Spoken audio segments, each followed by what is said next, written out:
इस वक्त मौजूद हूँ मैं 15। तो ये जो आंदोलन चल रहा है, आंदोलन चल रहा है, मैं भाई से बात करना चाहूँगा। भाई का क्या नाम है आपका? मेरा नाम मुकेश कुमार राई है। मैं अखिल भारतीय समता फाउंडेशन जनरल मथुरा का प्रेसिडेंट हूँ। और मैं बताना चाहूँगा कि आज समता फाउंडेशन के द्वारा बड़े भाई रमेश सैनी जी के नेतृत्व में हम लोगों ने कृष्णनगर बिजली घर से लेकर के बूथ चौक तक पैदल मार्च निकाल करके विरोध प्रदर्शन किया है। और दिल्ली में बैठे क्रांतिकारी साथी हमारे आदर्श जो केंद्र सरकार की कुरीतियों के खिलाफ, केंद्र सरकार के कुकर्मों के खिलाफ बैठे हुए हैं।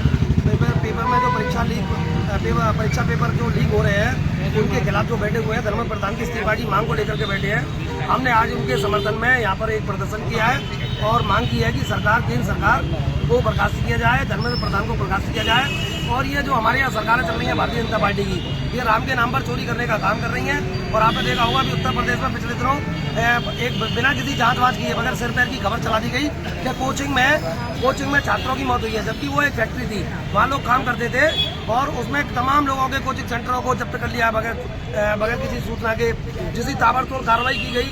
तमाम छात्रों का भविष्य अंधेरे में जा गया है और तमाम लोग पढ़ नहीं पा रहे हैं। तमाम कोचिंगों को अवैध रूप से बिना नोटिस के बंद कर दिया गया है। तो ऐसी जब कार्रवाई इनके खिलाफ हो सकती है तो आनंद फानंद में बगैर जानकारी किए तो धर्मेंद्र प्रधान के खिलाफ कार्रवाई क्यों नहीं हो सकती?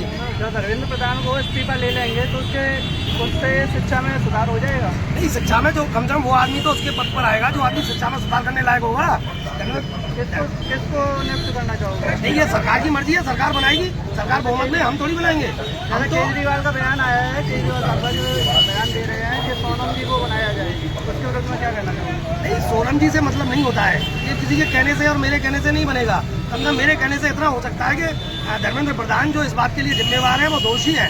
पेपर उनके जमाने में लीक हुआ है, वो जिम्मेवार है। छात्रों की जाने गई है, छात्रों का भविष्य खतरे में पड़ा है। धर्मेंद्र प्रधान इस बात के दोषी है, इसलिए उनको बर्खास्त किया जाए। भाई बीजेपी के कुछ नेता थे तो उन्होंने अभी बयान दिया है कि जो सोनम जी हैं ये चाइना जो वो हैं, इनको जब भी चुनाव पास आता है इनके खिलाफ कोई बोलता है वो पाकिस्तान का एजेंट कहा जाता है, चीन का एजेंट कहा जाता है। और हम भी पाकिस्तान के एजेंट कहे जाएंगे क्योंकि जो सच बोलता है वो राक्षस है इनके लिए, वो असुर है इनके लिए, वो दैत्य है इनके लिए। और ये देवताओं की औलाद है सारे के सारे जितने भी हैं। और देवता क्या करते थे आप जानते हैं।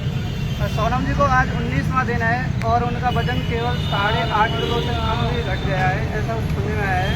तो इसके विरुद्ध में क्या कहना चाहोगे? ये उनका वजन, उनका शारीरिक वजन कम हुआ है। ये सरकार बिल्कुल धोखे में है, ये सरकार सपने देख रही है। सोनम वांगचुक का वजन शरीर का कम हुआ है, उनके आंदोलन का वजन बढ़ चुका है। 20 तारीख को सरकार आंखें खोल करके, कान खोल करके, आंखें खोल करके सुन ले, इतना वजन दिखा देंगे जंतर मंतर पर कि हालत खराब हो जाएगी। अभी सरकार में कोई भी रहने जैसे बीजेपी कोई नेता उनसे मिलने के लिए वो लोकतंत्र में विश्वास नहीं रखते।